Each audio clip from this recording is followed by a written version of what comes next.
years is a long time, Rachel. Like a lot can happen in think about where you were in life 2 years ago to where you are today. That's terrifying, actually. 2 seconds ago, you had your glasses on, and now you don't. So a lot can change in that period of time. 2 years was how long ago it was that the Dallas Cowboys opened the retractable roof on their stadium. That's a long time. Like, it's Dallas is, like, not cold. Like, I don't understand. Open the roof. That's a hot take, that Dallas is not cold. I'm not sure. I'm sure most people assume that Dallas was a cold and desolate climate. No. For some reason, despite the fact that you put in a retractable roof into your stadium, and that costs a lot of money, it took 2 years for them to open their retractable roof. When they did that... Yes? A gigantic piece of metal fell from the sky. Like, honestly... We will, like... Nearly killed a worker, too, might I add. You know what? Like, for our producer, Connor, right here is where the picture of the giant piece of metal will be. And as you can see, that's a big piece of metal.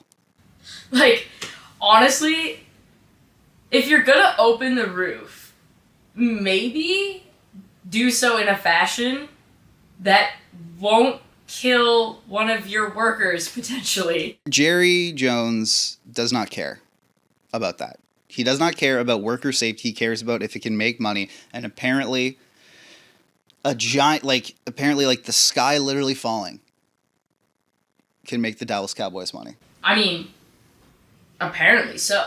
Like, I just love that this is the third week in a row. Yeah.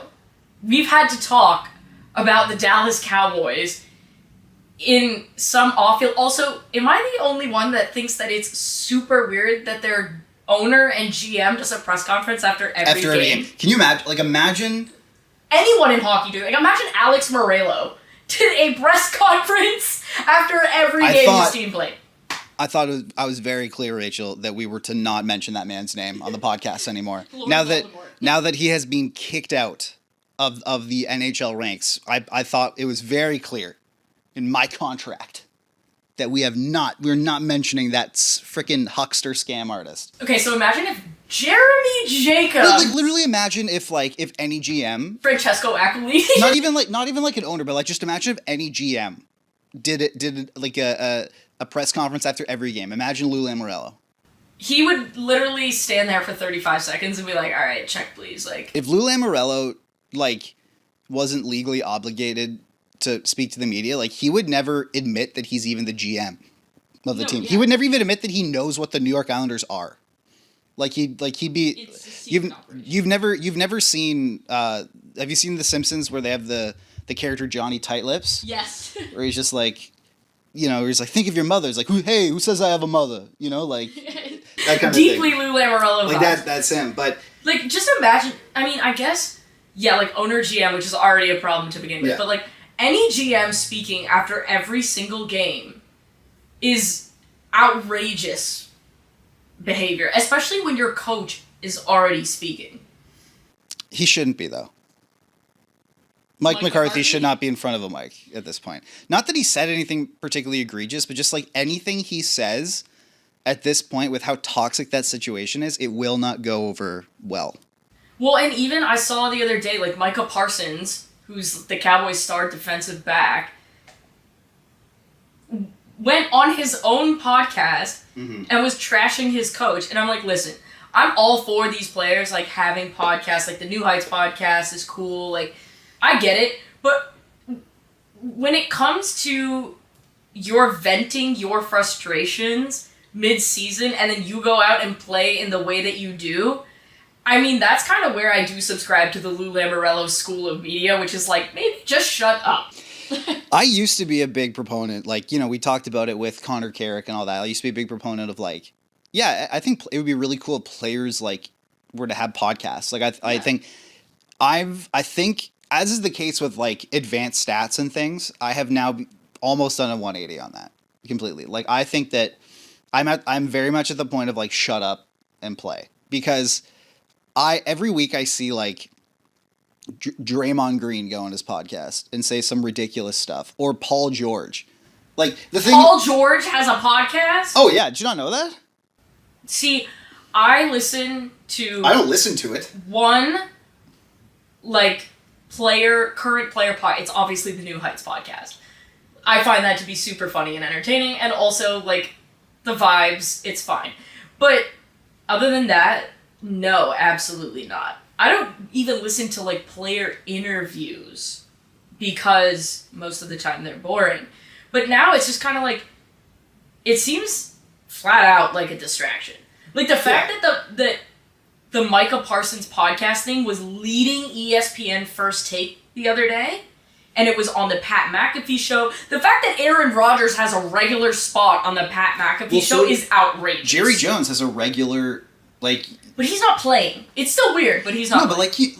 it's weird that he can go on and basically like, say whatever he wants. It is weird. Like that, the whole reason why the Pat McAfee show, not the whole reason, but a big reason why it blew up in the first place is that Pat McAfee was like the only guy that Aaron Rodgers would talk to. Right. So he's able to wield that. Now the reports are coming out that apparently the Jets owner wanted to bench Aaron Rodgers after week 4. and they all had to like basically talk him down from it. Although like he's playing like so.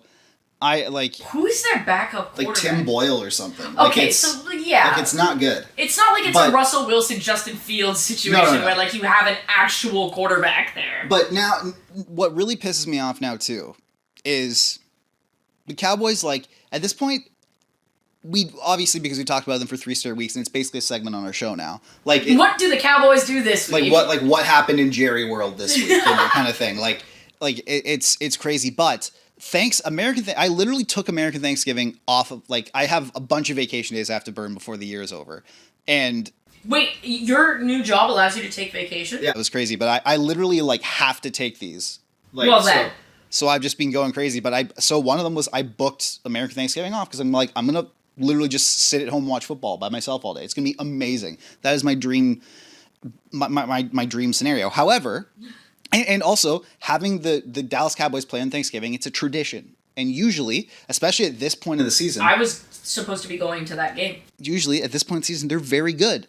Or at least in contention. Now... They're a playoff team. Now, I took a vacation day to watch Cooper Rush take on Tommy DeVito. Tommy Cutlets. Hey... and his weird agent. This is the one time where I, like, Tommy DeVito, I'm sure he seems like a nice guy. But, I have no issues with it. But where I'm at with the Giants specifically as well, and this player, it makes me want to be racist to Italians. So, my really good friend is a Giants fan. And he's not having a good time. He's like, I'm done with Daniel Jones. Well, they are too. Like, everyone's done. He's the 3rd string quarterback there now. It's not great. Yeah. And then my best friend is a Jets fan. Her husband's a Giants fan because they both grew up in New Jersey. And I'm like, y'all are just down bad right now. Like, it's just not good. They've been down bad since 2009, basically. Yeah. Like it is not being good over there. So now you have to watch Thanksgiving with a 3rd string quarterback and a 2nd string quarterback. Who should be a 3rd string quarterback. Who probably should be a 3rd string quarterback. At least just give me Trey Lance. Like, at least let me watch. Honestly, I would be down. Why the hell are they not playing why are they playing Cooper Rush over Trey Lance? I don't know. It's crazy. And they even said they have a full offensive package for Trey Lance. Okay, well, use it, because it's not like anyone else has the video on it to study it, to understand what's going to happen. So, I don't know, maybe roll that out there and you might have some success. Trey Lance also, like, he showed glimpses when he was in San Fran. All you have to do is just add more, like, running to his package. That's it. Like, it's not like he's that crazy different. He's clearly much more talented than Cooper Rush. Like, that's not really a discussion. But I guess, Jerry gonna Jerry. Yeah. And we also, the Chicago Bears. Oh, yeah. Man, okay. So, the Chicago Bears have been a laughingstock for a while. I have a couple of friends who are Bears fans, a couple of cousins. This past weekend, so I had the parlay. I had the Rams, the Dolphins, the Packers, and the Texans to win. I call it my don't suck parlay. Basically, like, teams that are heavily favored to win. Yeah. and I parlay them and they're like plus 200. It's great. So the Bears have an opportunity to kick the game-winning field goal, and here I am being to like, walk it off, yeah. God damn. Last week I narrowly escaped in my don't suck parlay because the Chiefs blocked the Broncos' last-minute field goal to win the game, so I won that. So I was like, all right, dope. I'm like, there's absolutely no way I get away with this 2 weeks in a row. So Cairo Santos kicks from the left hash, and the kick gets blocked. It comes out in the press conference and like as practice starts up for week 12 that Cairo Santos is most comfortable kicking from the right hash. And when they asked Matt Eberflus about it, he goes, no, there was no consideration to moving to the right hash. It didn't really matter. I'm like, okay, so not a great sign when your coach and your kicker are not on the same page about the game-deciding kick. Like... The Bears are... What boggles my mind about the Bears is that they are so poorly coached. They came in with... Because they have a guy who's supposed to be generational. Maybe not generational, but very, very, very good. Like this is just not a serious organization at this point. They're supposed to have... So they drafted Caleb Williams first overall. Everyone knows that. But the thing about drafting Caleb Williams first overall is that they were then considered by many to be dropping him into one of the best sort of like starting situations that a rookie QB can be in. Like when it comes to offensive weapons, like DeAndre Swift is your running back, Keenan Allen, DJ Moore, Roma Dunze.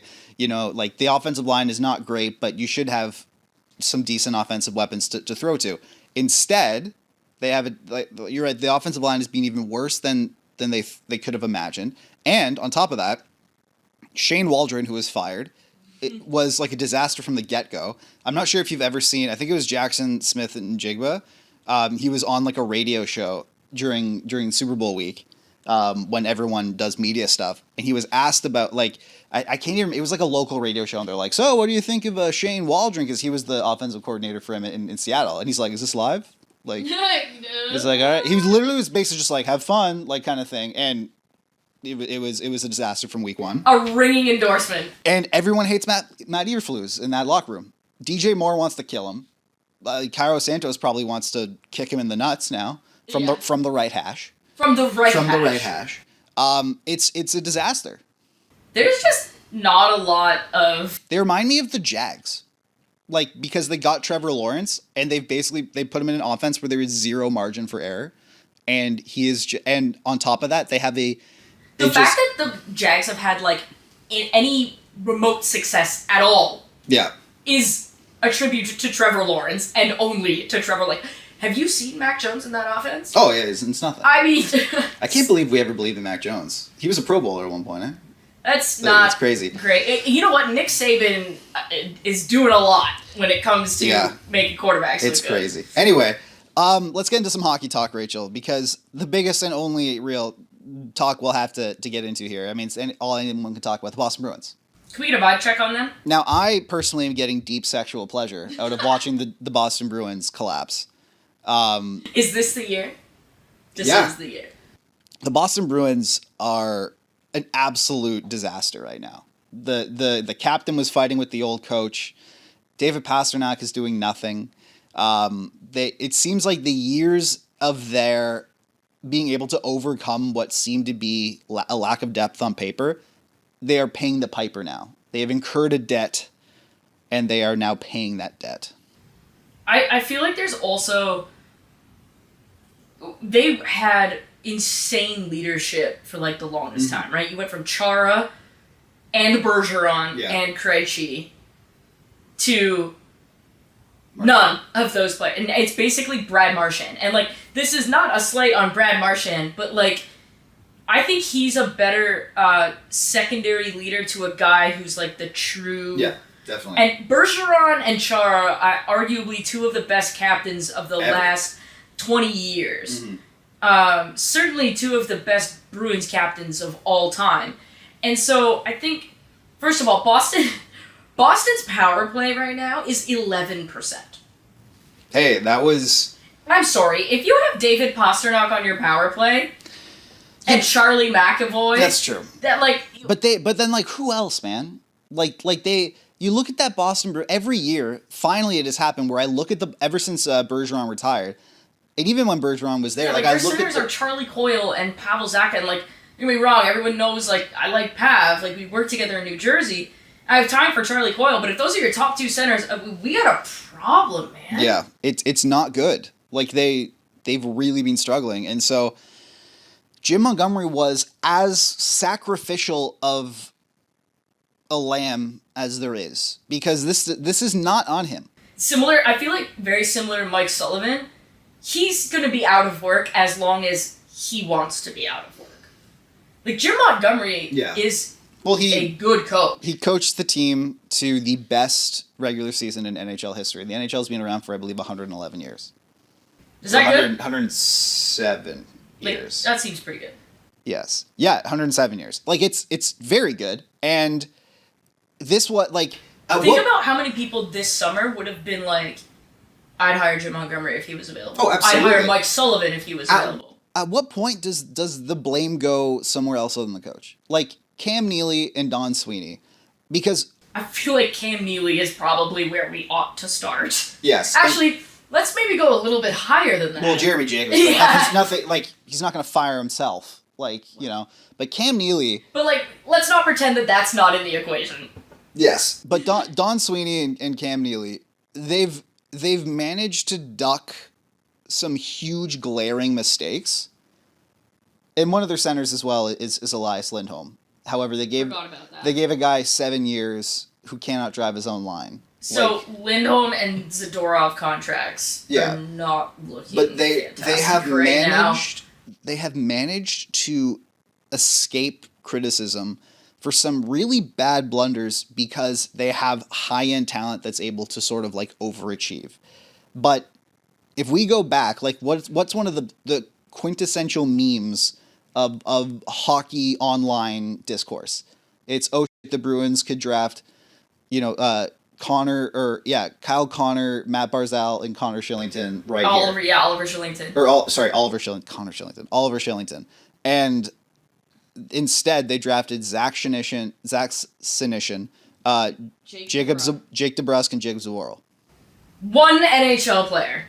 One NHL player who you let walk last summer, by the way. That was the only acceptable selection in all of that, but passing on Matthew Barzal should have been an immediate... Passing on Matthew Barzal, passing on Thomas Chabot, passing on Sebastian Aho, passing on, there's a lot there. That was a big mistake.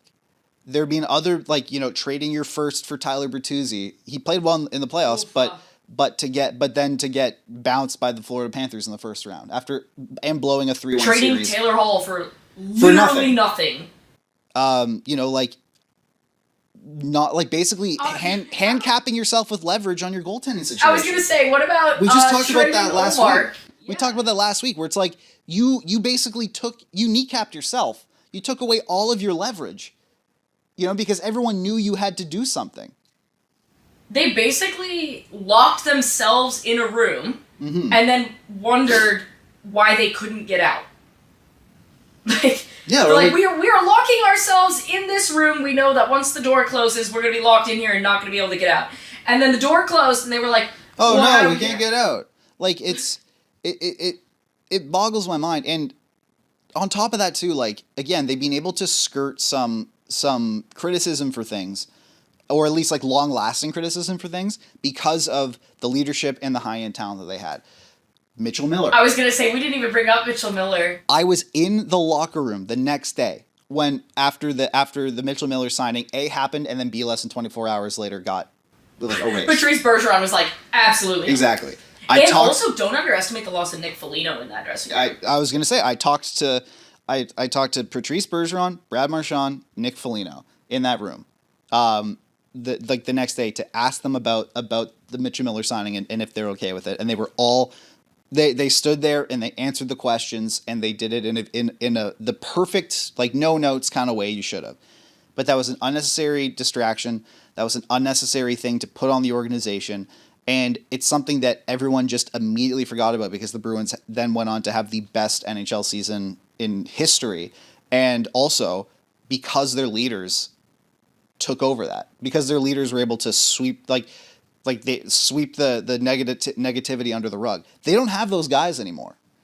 Like Sweeney and Neely have made some serious errors, and they haven't gotten criticism for it. And now I'm starting to think like, hey, maybe the Bucks should not only stop behind the bench. Yeah, like I feel like this is the last bullet in the chamber. I feel like Cam Neely is a lot more difficult to get rid of because he's like a Bruins legend, and like but that shouldn't matter. No, but I'm saying like the Jacobs family probably doesn't want to do that in the same way that MLSE didn't want to get rid of Brendan Shanahan, although like his number is not, or he doesn't have like the he never played for the Leafs. Exactly. Yeah. So it's like it's not the same. But it would be like if the Leafs signed, or well, like it'd be if like the if Matt Leafs Sundin president was the GM. yeah. Like it, I get it, but also like if Matt Sundin was driving the team into the like you have to do something. Like this is what I don't get is it's a great segue from the Cowboys. Is like, shouldn't winning be all that, like, or not all that matters obviously, but like shouldn't winning be the priority number one when it comes to staffing decisions, like staffing decisions like this? Like shouldn't it be that, like if it doesn't matter who this guy is from a legendary standpoint, if he's a criminal, obviously it's one thing. Yeah, but obviously. like, you know what I mean? But like, no, but from like a old hockey men situation, it should not matter. Boggles the absolute mind. These are the Boston Bruins, and they're now creating, like, look what I think the Flyers are on a great upward trajectory right now. I'm really bullish about their future, but for years, their potential was kneecapped by the fact that they basically had a room full of old veterans that would come to games and like drink red wine together. No, literally, and basically eat the press box candy. Eat the press box candy and be like, hey, I don't think this guy has enough gumption. Let's trade him for a seventh. Side note: the Philadelphia press box has the single best candy display. Oh, really? I've never been. Oh my god, it is probably like. It's like when you go to those like candy shops where you can like scoop your own candy out? Yeah. It's got that, and it's like 8x4, so it's like 24 different types of candy, and like you just do your thing, and I'm like, man, like when I lived in Jersey, we would always go down to Philly because it's like an hour and a half drive. Right there. Like the press box candy was, I never missed a game. I was like, I have to have it. Like it's worth a raid. There are two other press boxes that are really good too. One is Vegas. Oh.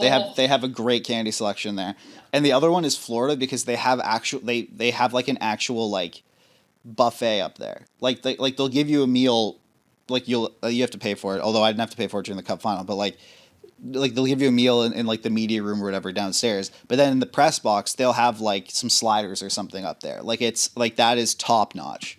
But Vegas is fantastic. Anyway, what I wonder is where they go from here. Like, Joe Sacco is not going to come in.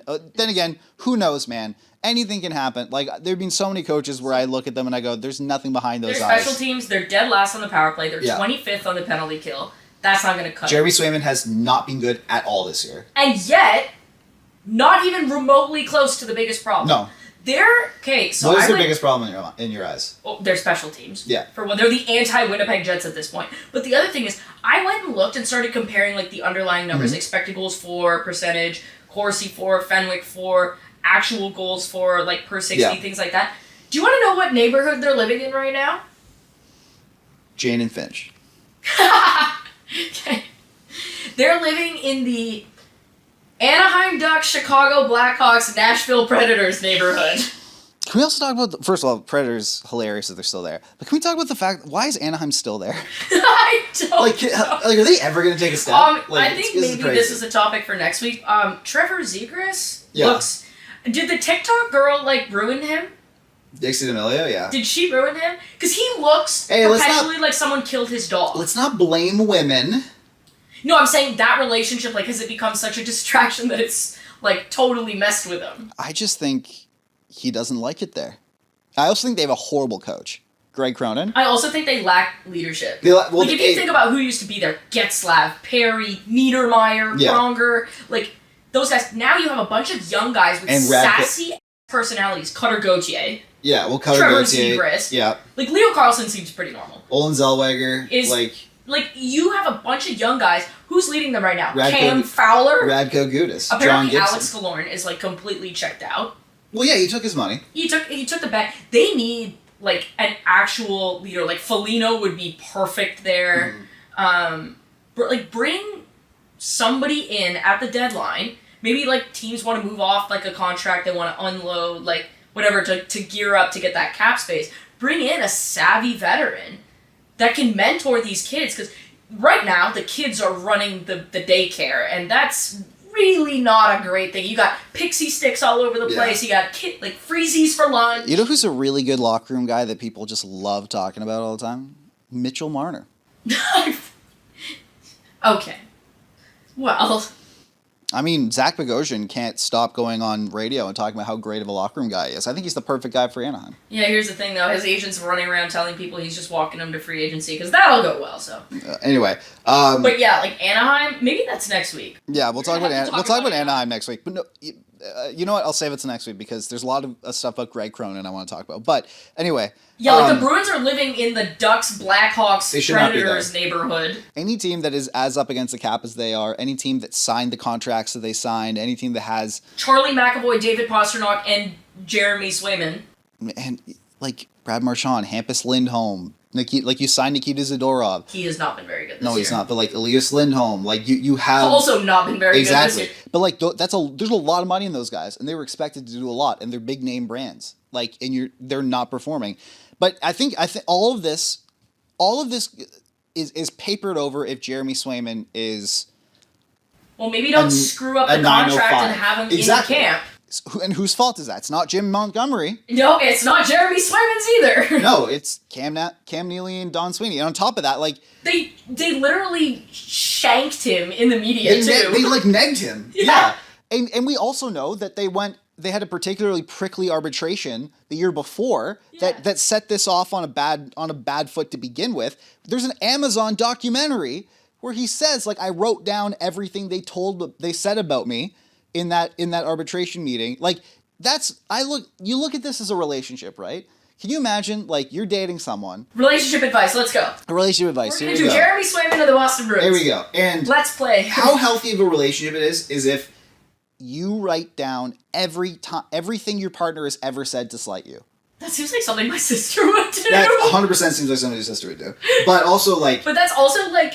That's A, psychotic, and also B, like, that right there speaks to this is not a healthy relationship. You might be in a toxic relationship. If you have to constantly keep score, it's toxic. You should not be keeping score in your relationship. No, but I mean, like, in this, like, Jeremy Swayman. But here's the thing, I'm Jeremy Swayman. Let's just say. Yeah. Right?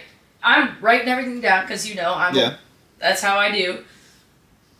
And I'm keeping track of all of the mean things that you've said about me. Mm-hmm.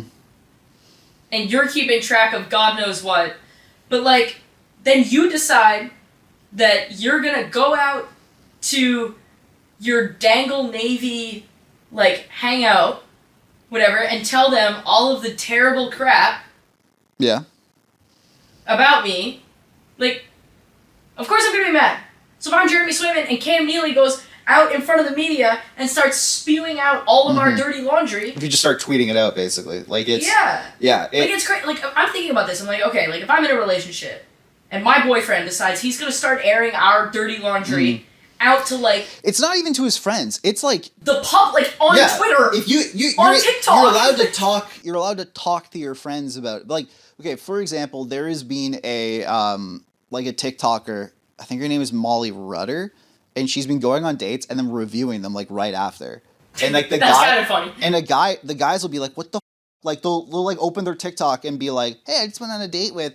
It was okay, like, his looks were, like, 3 out of 5, and, like, blah, blah, blah. And they're looking and be like, what the f-? I thought we had a nice time. Like, that's basically that's basically what he's doing. Like, yeah, it's one thing if it's, like, I'm in a relationship and I'm talking to Mike about it. So, like, if Cam Neely and Jeremy Swayman are talking to Jeremy Jacobs about it, or Jeremy Swayman's talking to his wife, or whatever, or he's talking to David Pastrnak, or whoever his friends are on the team, Linus Ullmark, like, they're he's not a team talking anymore, but, you know. You know what I mean? Like, they're talking to their friends. It's entirely another thing if I'm in a relationship... You go and tweet, like... And my boyfriend rocks up on TikTok... Yeah. and starts airing our dirty laundry the way Cam Neely basically went in front of the media and did that. Like, that's basically what happened. And so, like, that's when has a season that started with an acrimonious contract situation like that ever turned out positive?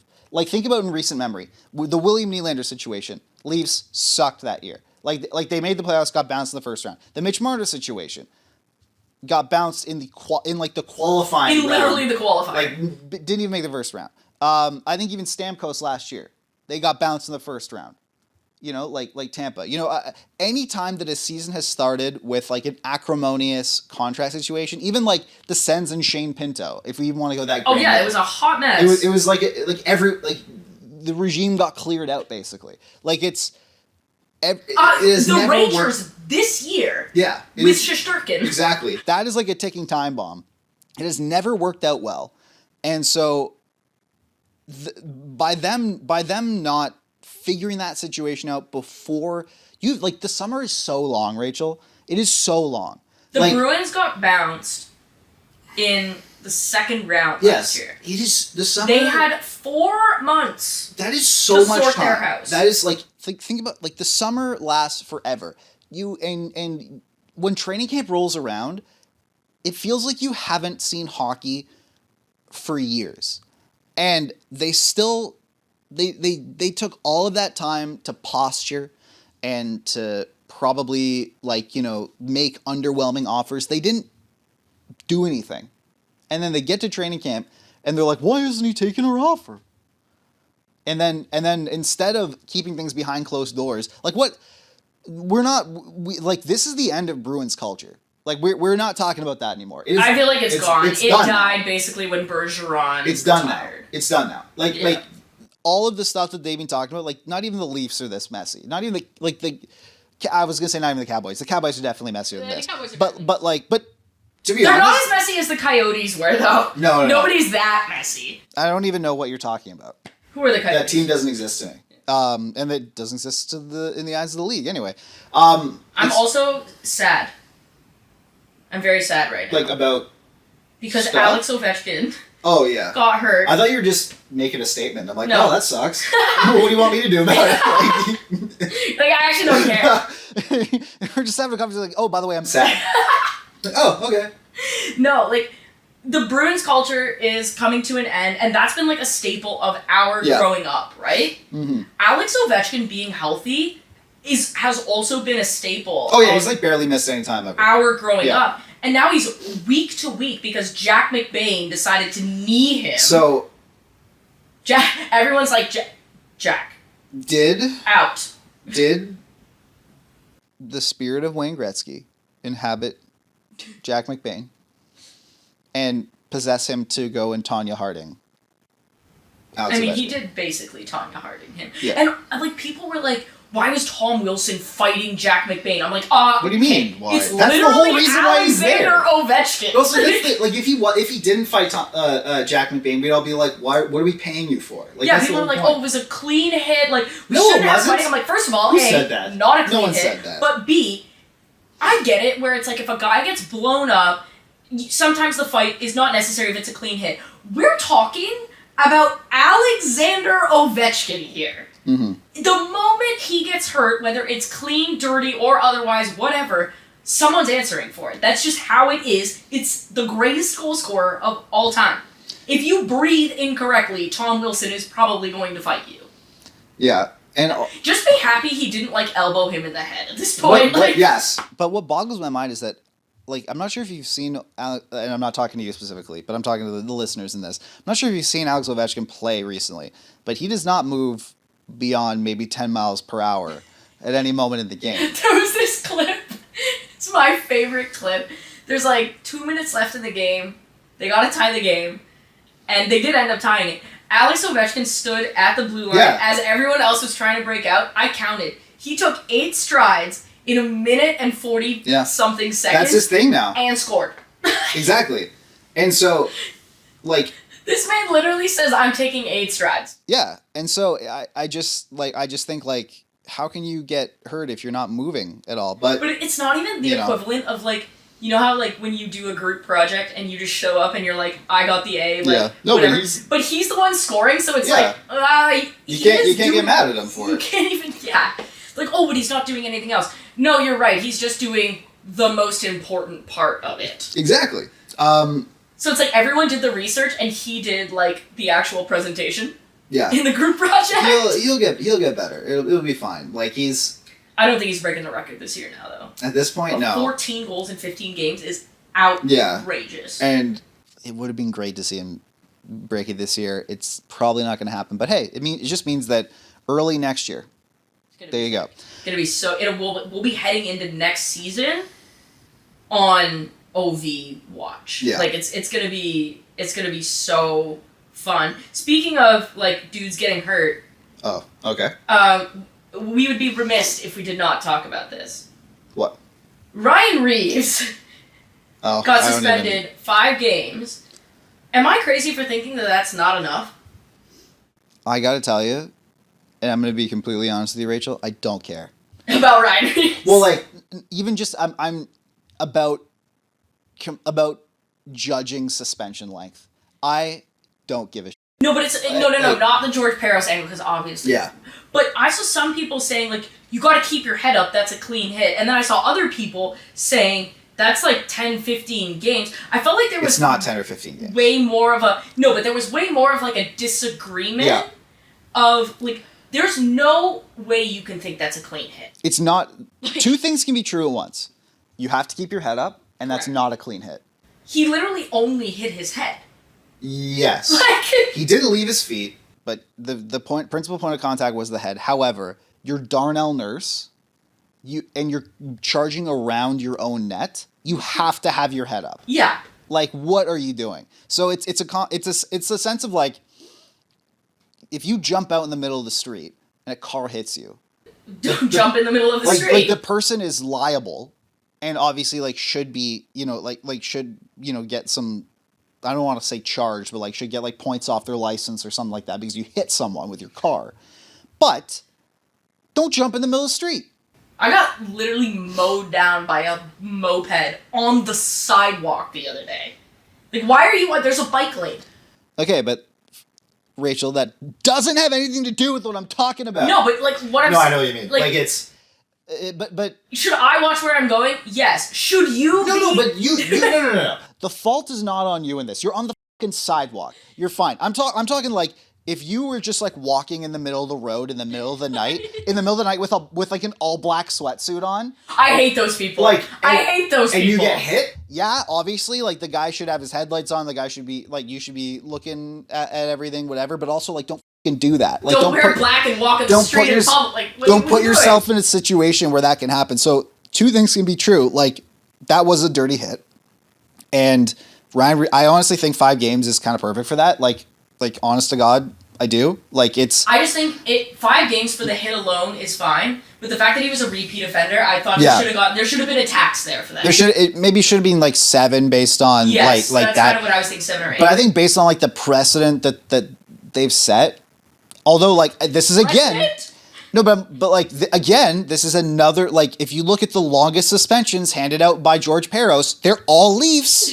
They're all Leafs. You know what's crazy is someone in Vancouver was like, I'd argue the Tanner Jeannot hit on Besser. It's way worse. Was worse. He got 3. And he got 3 games. And Besser is like half dead. But that's probably, that again, like, the 3 games is the fact that was Jeannot's first. So... they probably would have gave him, I tacked 2 on for a tax to 7. They were probably going to give him 3 and then tacked on 2. That's fair, which is like, 3 is not enough for that. 3 is definitely not enough. I think 5 is perfect for that. Right, so you get 5 plus 2 tax. Yeah, it should be 7. But instead, it's 5, whatever. But, like, yeah, keep your head up, obviously. Mm-hmm. Don't run people over with your car. Yeah. Don't ride your moped on the sidewalk. Yeah. And... I mean, don't bother trying to figure out what the precedent is with the Department of Player Safety. So, Rachel, you know how the Department of Player Safety likes to play games. We like to play games, too. Oh, God. So, I was watching basketball the other night, and, Inside the NBA comes on. And we love ourselves some Inside the NBA. And they play a game every year that I just love, because it's very funny.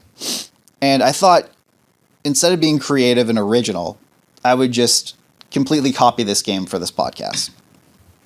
So they play a game called Who He Play For? Ooh. Which is essentially they will put up a player and get Charles Barkley to guess who he currently plays for right now. So it has to be a current NHL player. Yes, and it's a current NHL player. They will put it up, and they'll be like Patty Mills, Chuck, who he play for? And it'll be like, like, you know, like it's stuff like that. So I thought, let's do an NHL version of that, an NHL version of who he play for, where I get you, Rachel, to tell me who he play for. Okay. So we have and 1, the 2, stipulation is they have to be 3, NHL 4, players. 5, 6, 7, 8, 9. So I have 9. Okay. These are current players in the NHL today. Okay. Like they're currently playing for their teams. I was waiting for Mike to be like, he plays for Avangard. No, these are NHLers, and they are currently playing. Got it. They're either in the lineup or press box or whatever tonight. Got it. The first one, Rachel. Yeah. In the Who He Play For game is Brock McGinn. Who does Brock McGinn play for? Oh, man. We know Brock McGinn's been around forever. It feels like Brock McGinn is... He's played for Pittsburgh, Carolina. He's played for Carolina. I remember he had a great run in Carolina. But who does Brock McGinn play for these days? San Jose? I'll give you 3 guesses. No. Okay, so not San Jose. No. It's clearly not a good team. Okay, let's run through. It's not in the East. To my knowledge, at least. Keep in mind there are 9 of these, so I'm going to need you to speed it up a little bit. Okay. Let's go the Ducks. Yeah! Let's go! There you go, the Ducks! All right! 1 of 9. All right. Not bad, okay. Next one, in Who He Play For, Joel Hanley. Who does Joel Hanley play for? Oh, 0 idea. Like, Calgary? Yes. What the Yes, Joel Hanley played. You're 2 for 2. This is crazy, and you're 2 for 2 on complete shots of the dark. This like is I'm awesome. trying to. I know who they don't play for, so I'm like, all right, I'm gonna narrow. So you nailed it. You ruled out 30 or 31 in your head, and like bang. Like all right. Next one, Jake Bean. Who does Jake Bean play for? Columbus. No. No. No. Oh no, he played for Columbus last year. God damn. Is he also Calgary? He is. He's also Calgary. All right. 3 of 3. This one is a relatively like easy one because he was recently in a transaction. Okay. Dante Fabro.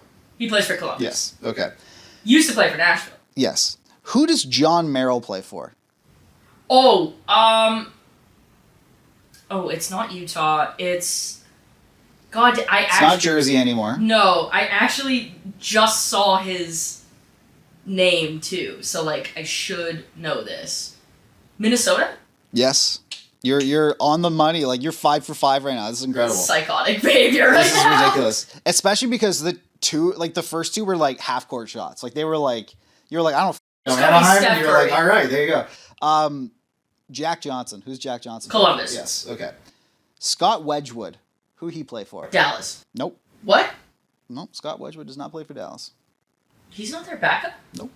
Okay. Is he also San Jose? Nope. That's you have 2. That's 2 guesses. 2 You got guesses. one. You got one left. Do I get a hint on my third? Western Conference. Okay. Because I already thought that was what it was. Okay. So, we're running through here. It's not Seattle. It's not LA. It's not any of the California teams. It's not Utah. Damn. I actually have no idea. Are you going to take another half court shot here? Yeah, I might. Go. What is it? Okay, so it's not Nashville. It's not St. Louis. It's not... You know what? It might be Utah. Is that your final guess? No, it's not Utah because they have Connor Ingram. Screw it, I'm gonna go with Seattle. This, all good streaks have to come to an end. It actually is Nashville. He is Nashville's backup this year. He is? Yeah, because they traded Lankinen, so they right. got him. So you know what? All right, I'm Rachel is fallible. It 5 for turns out. 6. You're 5 for 6. That's still way better than I thought you would get on this. Second last one here, Giovanni Smith. Detroit. No. No? Oh no, that's his brother. He did play for Detroit at one point, but Oh, no, Gamella's in the coast. Mm-hmm. Don't ask me why I know that. Okay, Giovanni Smith. Jesus.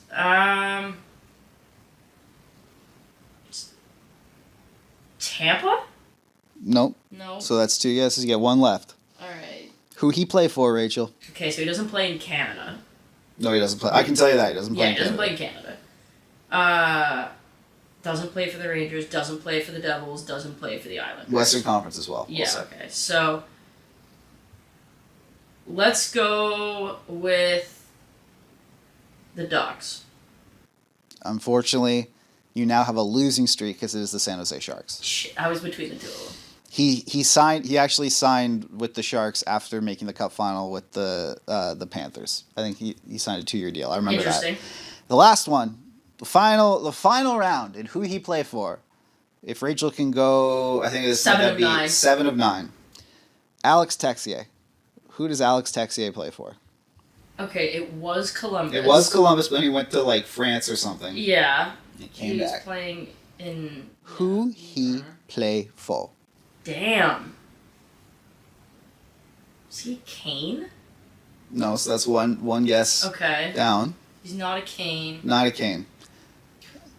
Seattle. No. It's No? Two guesses down. No. I could have sworn it was Seattle. I think you're getting them mixed up with like Wenberg or something. I might be. They're both Alexes, Jesus. and they were both on the. I'm trying to think. I've seen Blue his name Jackets. in line rushes, and I just can't. It is another. It is a Western Conference. Yeah, team. no, I'm realizing all of these are Western Conference. Yeah, I'm down to between Nashville and St. Louis. I'm gonna go Nashville. You should have gone St. Louis. Still 6 of 9. A, nice. B. I was the last two. I basically was You could have. 50, You're 50-50. But that the first two literal like half court shots that you took, we were like, I don't f***ing know Anaheim, and it was like, oh yeah, you're like, what? It was great. So that's who he play for. I like that game. It's We're a gonna fun play game. that We more often. should definitely bring that back. Yeah, because we're bringing that back. What I did is I basically went to the worst teams in the league this year to find role player names that I recognize, and I'm like, she'll never get this. And you got 6 out of 9, so that's very, and very I was good. 50-50 on the other two. Incredible. Jesus. All right, and finally we have our Lifeline, Rachel, and our Lifeline this week is baby names. Okay. Specifically celebrity baby names. We gotta have a talk. We're going to play another game in guessing who named their celebrity, which celebrity named Did you their see baby the this. two Yes. twins' names? So it's Francesca Farrago and her partner. She's from Love Is Blind, I'm pretty sure. No, she's in Too Hot to Handle. And Noted Canadian. yeah, from BC, right? We're not gonna take claim to her, No. though, I'll tell you that much. So she named her kids Poetry and Locket. She has twins. But do you know what Lockett's middle name is? No. Romance. Yo, that's child abuse. That's child Locket abuse, Romance. right? I'm calling CPS. Children's Aid Yeah. and the DCFS if you're in the United Like that, States. like- I'm no. Like, come on. What the f*** are you doing? Can you imagine being in school? Locket. Like, is poetry here? Like, come on. Is poetry. Come on. Is poetry here? Come on. How do you even shorten that name? Poey? Poe? Like, Poe. what are you gonna do? People are gonna call her Pooh? It's gonna be awful. So, but celebrities have Just absolutely outrageous behavior. so celebrities have a I feel like the nurses should be like, ma'am, no. so celebrities have a habit, I would say, of naming their kids ridiculous things. So I have a list here, some pretty crazy ones. Okay. And I want you to guess. I'm gonna name them. I'm gonna list them out at first, and then I want you to sort of go down the list and see if you can name who they are. Okay. So there's a pair of twins named Moroccan and Monroe. Are you like Moroccan as in like Moroccan? Morocco the country? Yeah, like Moroccan is the boy and Monroe is the girl. Next one is Golden Sagon. That's a No, boy. okay, no. No. The girl one is Powerful Queen. The other one is Please. Zion Mixolydian is the boy. These are twins. Zion Mixolydian and Zillion Hair, like as in or Air, I guess. Heir. There, yeah. Next one is Zen S. Then Legendary Love is the boy. Shut up! Honest Ice Cole is a girl. Rise Messiah is a boy. Beautiful Zeppelin is a girl. Halo Marie. The fact that you have to tell me whether it's a boy or a girl immediately is a problem. So see if you can guess. I'm going to have you guess to see which celebrity... This is good because I'm not into pop culture. I know if you would have said Northwest, I knew exactly. That was also a stupid name. Or Apple. Exactly. Gwyneth Paltrow. Yeah, those are the ones named. Okay, so who... Or what is Blue Ivy? Yeah, Blue Ivy. That's kind of cool, honestly. No. But it's... Okay, but... Which celebrity do you think named Moroccan and Monroe? Oh man, can I have the category? Is it music. A singer? I'll say music. Okay, a singer. Moroccan and Monroe. That seems like some Cardi B nonsense. It is not. So what I'm going to do here is if you don't get it right, I'm just not going to tell you until the end. Okay. So no, it's not Cardi B. I'm not going to get any of these. Next one is Golden Sagan, also sort of in the music sphere. The music sphere, but not a singer. I would say singer, I would even clarify rapper even. Rapper, okay. Is that A$AP Rocky and Rihanna? No. Powerful Queen. Oh my god. Same thing. Yeah, that one. These are all in the music sphere. Basically. Yeah. Okay. The problem is I don't know who has kids, so You can just guess, man. Okay, we'll go with Just assume they all do. They're all old. They all do. I don't know. Kylie Jenner. No, not Kylie Jenner. Little Egg. It's not Kendall Little Jenner. Egg. It's not a no. It's not Kendall Jenner either. Okay. No. Zion, Mixolydian, and Zillion Air. Okay, that seems like a rapper's kids. Mm-hmm. I don't Okay, so not Jay-Z. No. I don't even know who the rappers of today are. It's not Jay-Z. It's not. You already said Cardi B. It's not Cardi B. It's not 50 Cent. It's not Snoop. It's not A$AP Rocky. Okay. Lil Wayne. No. Zen S. That's an Elon Musk name. It is not. Okay. Legendary Love. Okay. What are we doing with that name? I don't know. I don't. That seems like it's some acoustic indie. Yeah. Yeah, like a Mumford and Sons type. No. Onyx Ice Cole. J. Cole. No. Rise Messiah. Yeah. Give it a guess. Jesus, I don't. Ice-T is too old for that, so I would have thought it would be Onyx Ice Cole if Ice-T were to name it. Get slip his own name in there, but no, it's not Ice-T. Damn. Rise Messiah. Rise Messiah. Is that Nicki Minaj? No. Beautiful Zeppelin. What is that? That's okay, that person clearly likes Led Zeppelin. I'm gonna go with Axl Rose's kid. I just forget his name. No. And the last one, Halo Marie. What is that? Beyonce's fourth kid? No. Rachel, what if I told you that all of those were Nick Cannon's kids? What? No.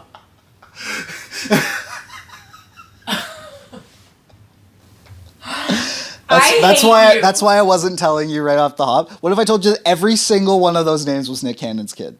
So not only does he have way too many kids, what the hell is that? Nick Cannon, first of all, has I think he has 14 kids. Have you seen the show on Netflix that's the guy who fathered 1,000 kids? Yeah. That's literally just Nick Cannon. I'm pretty sure has 14 kids with 12 or 13 different women. Man. He's named them Moroccan and Moreau, Golden Sagan, Powerful Queen, Zion Mixolydian, which sounds Mixolydian sounds like the name of a drug that you get to stop hair growth or stop hair loss. It does. It sounds like some pill that Phoenix or something tries to give you, or Felix Health that you get on Instagram. It's crazy. It's Alex Jones pill. You gotta get the freedom. You gotta get the freedom hair follicle. What's it called? Sort of suppressor here. It's got trace elements of Mixolydian in it. Okay, so we need to have Nick Cannon needs to not all of those anymore. all of those were Nick Cannon's kids. Not only does he have way too many kids, but he names them objectively ridiculous things. So here's the like. There's like some names in the NFL where I'm like, oh yeah, well, Kool-Aid McKinstry. You named your child. I think that's hilarious. Kool-Aid. My dad and I, like, cause you know, like the Key and Peele skit. Like my dad and I, every time a name and it comes that up, we're all just like, that's a Key and Peele name. Balake. Yeah, no, I'm talking like the East-West Bowl, like the Lavarius Lamar, like yes. Des Moines shower handle, like you know, stuff like that. But like, I love when like Brickashaw Ferguson would come on, and I'd be like, God damn, like that's Legarius Sneed, like Legarius, incredible, like stuff like that. Or Lil John something or other. There was Ha Clinton Dix, which is like the best one. Clinton Dix is the best. You just said his name right there. Name in the entirety of pro sports. It was amazing. By far. Like Ha Clinton Dix was fantastic. Like imagine that guy was a hockey player. Jaquiz Rogers was great. Like, I loved that. Like, it was Montario Hardesty, like, just stuff like that, where I loved it. Like, can we just go back to, like, I don't know, Jack, Michael? I always loved, because there was a Michael James. Again. Amazing. Or, like, okay, there are two names that I have seen recently on my TikTok / on social media, and I'm like, if I see this, I am making fun of you, no matter what. What is it? Absidy, ABCDE. Oh God! Like, cut it out. I can see like if you spelled that like ABSIDE or something, like not great, but like ABCDE, like get out of here. Okay, Ladasha, spelled L dash A. That person should be shot. Like, that person should be euthanized for the good of the public. What are we doing? You know how they euthanized that squirrel that guy had living with him? Yeah. They should do that to whoever named that kid that. And then you have the Elon Musk kid's name. Oh yeah, which like, yeah. I mean, that guy has all manner of numbers. Is that worse than Nick Cannon's kids' names? The Elon Musk naming this kid absolutely. like basically like a line of code that makes your computer get and then AIDS. He's also disowned his trans kid. Well, yeah, but I mean, like objectively not fit to be a father. Yeah. Like, that's good. But like honestly, your kids are gonna get mercilessly. Here's the thing. But they're never gonna go to schools where. No, but I'm saying can. like okay, at least Elon Musk's kids. Yeah. Non-celebrity. Oh yeah, you're gonna get people killed. Naming their kids this ridiculous nonsense. Like, what are you doing? The thing about this too is like names are obviously getting crazier, so the baseline has leveled. Like, you know, there's that picture of the white mom with like her kids' names on the where it's like Tylee, Macon, you know, like stuff like that. But those I think are acceptable now. But it is these like. It is the love dash it's the ABCDEs, like the stuff where you are gonna get because kids. It's also the people who take like generally acceptable names and spell them in the most ridiculous way imaginable. So like I have a friend. She has 4 kids. Brooklyn, Kinsley, McKenna, and Madison. Yeah. None of their names are spelled the way you think they are. Is Brooklyn spelled with a Q in it? No. Okay. It's actually worse. Okay. How do you spell the I only want to know about the Brooklyn. Because McKenna is the one where I was like... Okay, what's the McKenna one too? MYCKENNYA.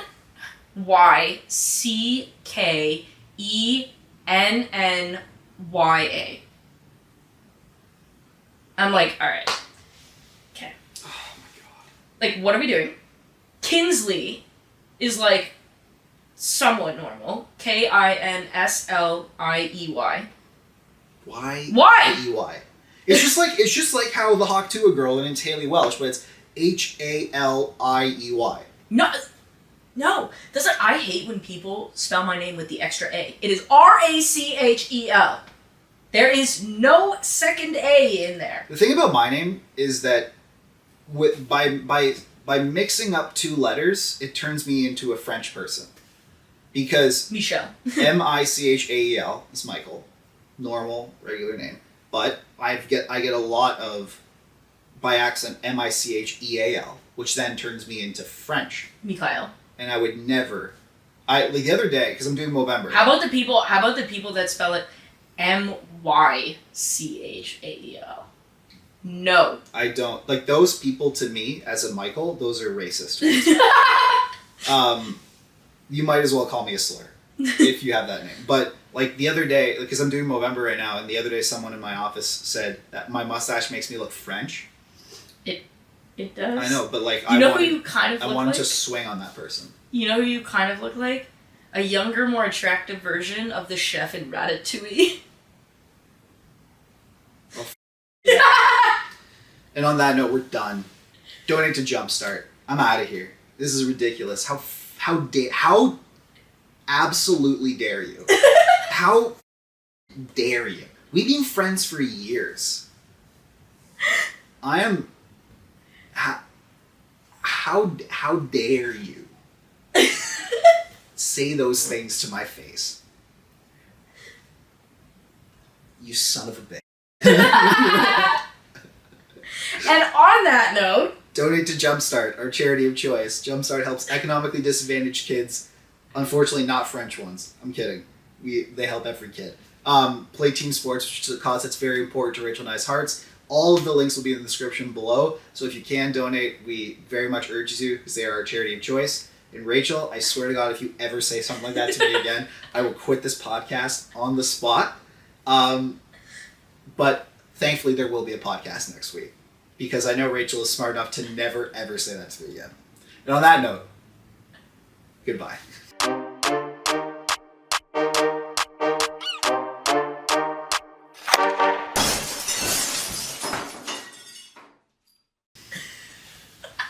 Son of